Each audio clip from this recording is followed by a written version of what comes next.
Hello, my name is Bill Delvaux, and I will be speaking at the 2012 Gathering of Men, sponsored by Christ Presbyterian Church. And I want to speak to you briefly about my own heart for this gathering and for the topic that we're going to be using, what will your legacy be? I want to do that by telling two quick stories. One is a young man that I taught and coached and grew to love, and he came to me one day and came into my office really deeply distressed, and it was the beginning of the school year. He had lived with his father during the summer. It was a divorce situation, and he lived during the school year with his mother. And he came to me and began to tell the story of what it was like during the summer. And one of the things he told me was a conversation he had with his father. And in the conversation, his father began to chew him out about his grades because his grades were not good, because he was depressed, and some of that depression was because of the family situation. And he basically made a comment like this, telling me what his father had said. In the conversation, his father basically told him, "You are a failure, and you will never make anything out of your life." And he said this with tears streaming down his face. And I remember trying to comfort him, trying to say something that would console him. But when a father says something like that to a son, it sounds like a prison sentence. And as far as I know, that son really was struggling with feeling like a failure the last time I knew him. On the flip side, let me tell you another story. I had a woman who works with and counsels other women, and she basically made this comment to me. She goes, "Bill, we've got to do something for men. The number of men that I see who won't lift a finger in their marriage, who are checked out, sold out to work, won't take responsibility at home, won't lead the family, who are basically kind of zeros. They're shells, they're empty shells, they're robots.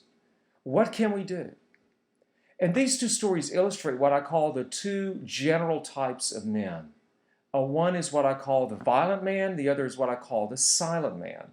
And the violent man is basically abusive, and the silent man is basically passive.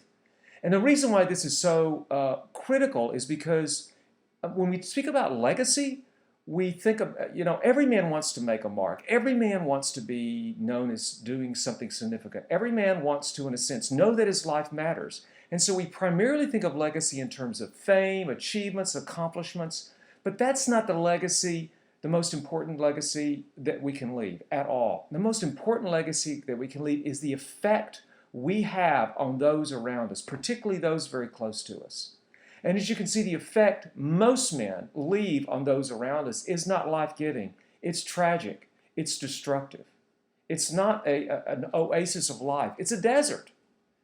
And so the idea of a legacy is so critical. And that's what we're going to try and approach. How can a man leave a life-giving legacy to those around him?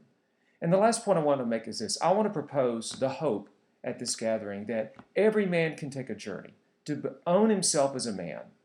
And you do that by following Jesus Christ and becoming so connected to him that you become like him. And here is a stunning idea. Jesus Christ, by all standards, left the most extraordinary legacy of any man in human history. And if we choose to follow him, the New Testament says that we are going to be chiseled and sculpted in some way in his image, and that we too can, in some way, leave a legacy, albeit a faint echo of his, some legacy similar to the legacy that Jesus left. And I like to put it this way.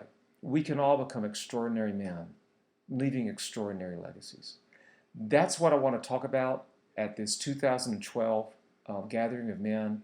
That's my heart for this conference. I hope you will consider coming April 13th and 14th. Thank you.